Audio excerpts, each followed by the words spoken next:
God, guys, if the forbidden door between WWE and TNA was not a thing yet, I think tonight in NXT, it just proved that it may just be a thing.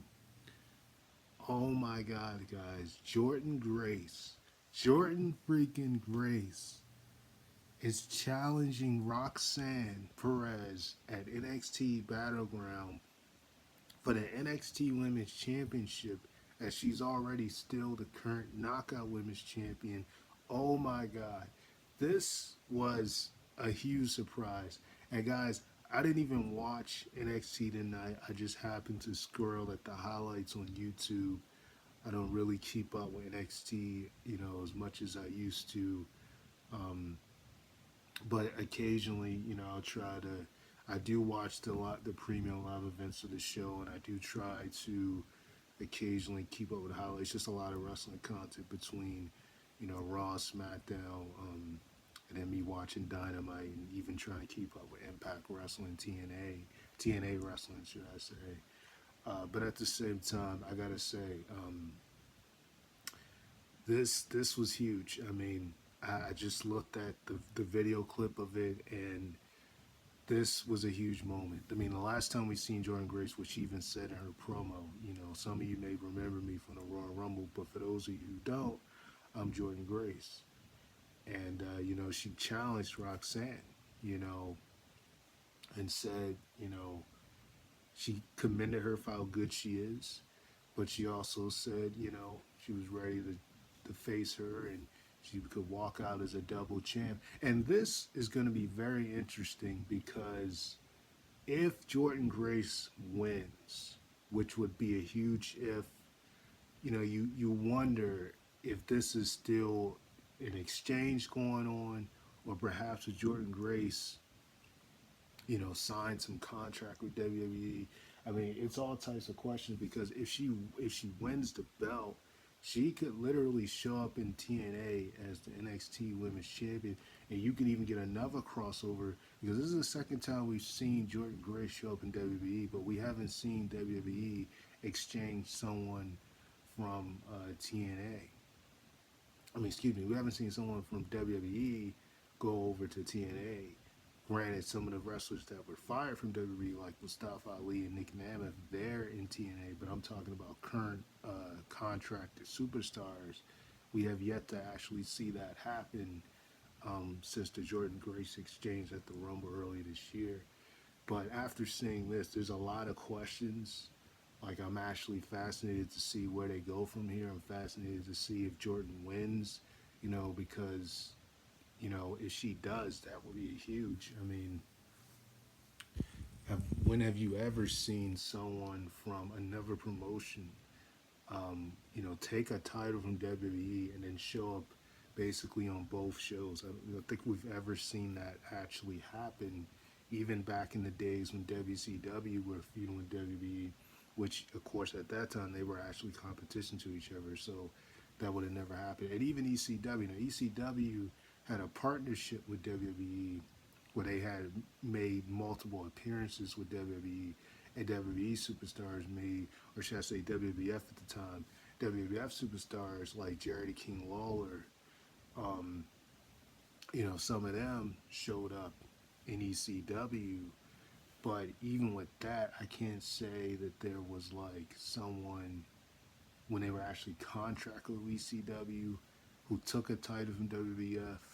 I mean, someone could correct me if I'm wrong, but I don't think that's ever happened. Someone from ECW, like when Taz and Sabu and all those guys are still in ECW, even Sandman, Tommy Dreamer, that they actually won a title in WWF and then brought it over to ECW. I don't think that ever happened. So this would be huge. I mean, this is a huge, huge moment here. I'd be highly surprised if Jordynne wins. I could see Roxanne somehow retaining, but Jordynne, she may pull the upset. If that happens, you wonder how much longer is Jordynne going to be Knockouts Women Champion. I mean, the Knockouts Champion. Uh, because if she loses the belt, and maybe Against All Odds, which is the next show they have, or Slammiversary, then that kind of tells me all I need to know where this is heading.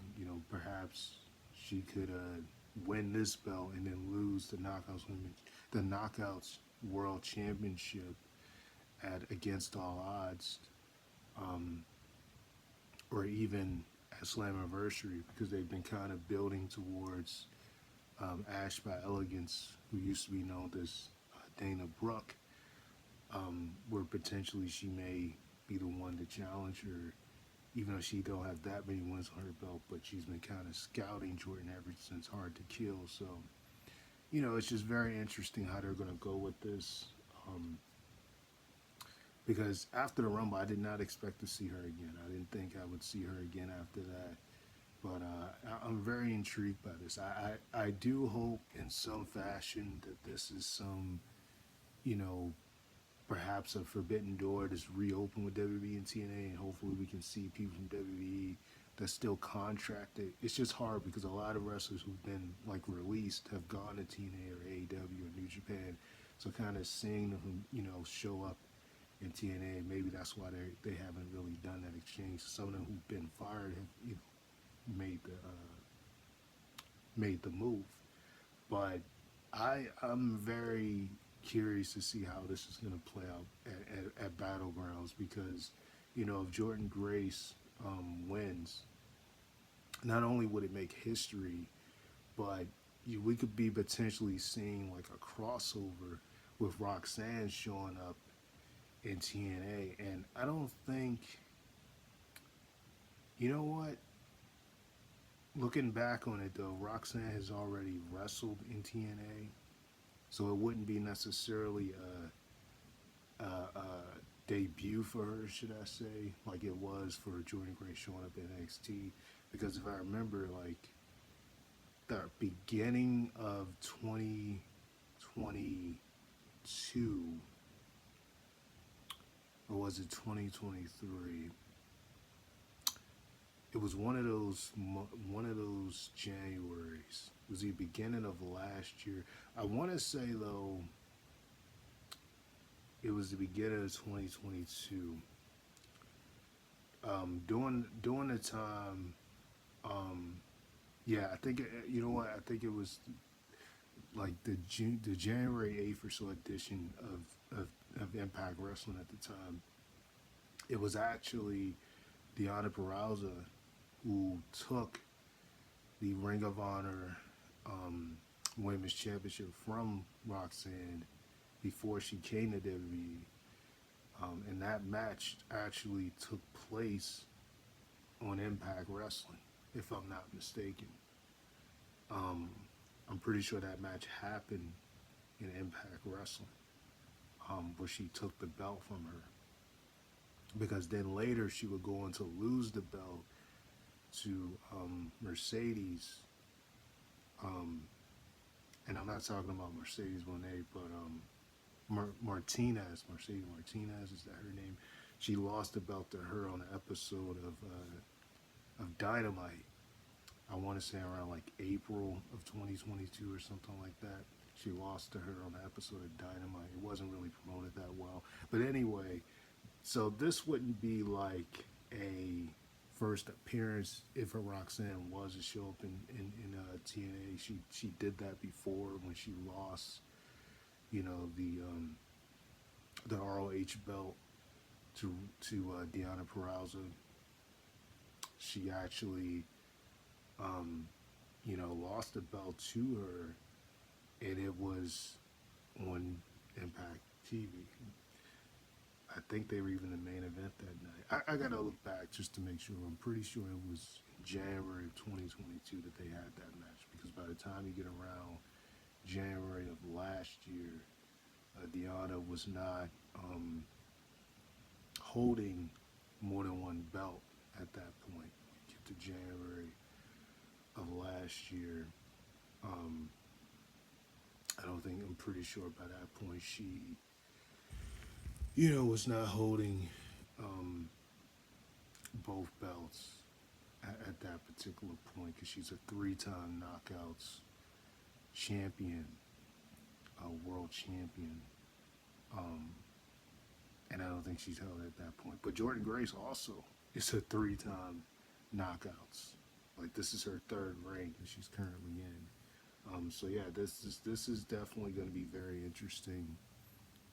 I didn't, like I said, I did not see. I just looked at some of the other snippets of NXT tonight with the Good Brothers going over challenging NXT Tag Champs at Battleground. Sexy Red being, the host of the show. So I saw some other snippets, but I just really want to come on here and talk about this because it'd be very interesting to see where they go from here. That's pretty much it, guys. Sign off, Remastered Flex. Like, comment, subscribe, and I hmm, I will talk to you guys another day. I'm trying to think of something real quick about that title reign. Um,